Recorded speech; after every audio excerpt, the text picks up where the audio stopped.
They go to green, a slightly longer wait this time, and a very, very slow start indeed from Gilles de Ferran. Paul Stewart hasn't made a much better job of it.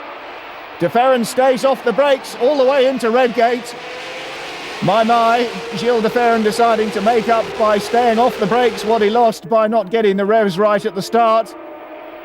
One of the Paul Stewart Racing entries there in 4th position, and I think that must be de Ferran because Paul Stewart got a slow start as well. No doubting the leader though, Olivier Beretta, and here he goes again. Pedro Lamy is in 2nd position.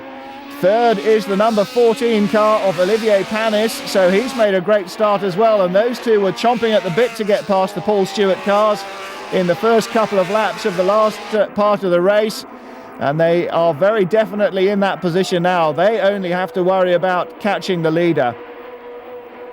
So that's the 1, 2, 3. Beretta from Lamy, from Panis. Big lock up there by Hideki Noda, and also by number 33 going across the grass, Alessandro Zampedri. Gets onto the gravel that he himself has brought back onto the track and spins it round. Spins it round again, so he will rejoin.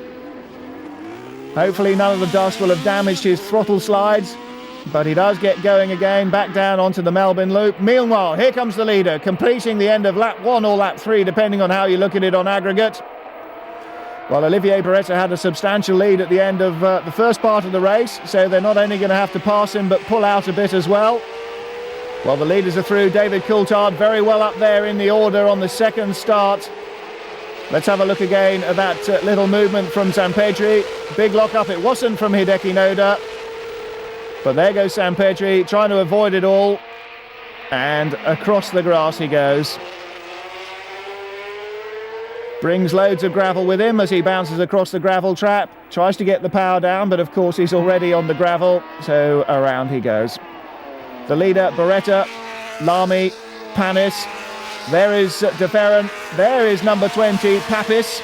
And behind him, David Coulthard. So Coulthard has really made up for his first start deficits and has gone scorching up the field at the second go. He must have tried the Gilles de Ferran trick of avoiding the brake pedal at Redgate. I can't think of any other good explanation for it.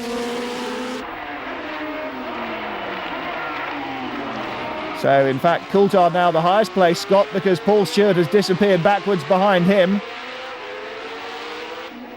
Stewart, a very poor start indeed, certainly compared to his first getaway. Now then, Panis nailed to the tail of Pedro Lamy, but Beretta still managing to keep this advantage, nearly 2 seconds across the line. 4th position, Gilles de Ferran closing.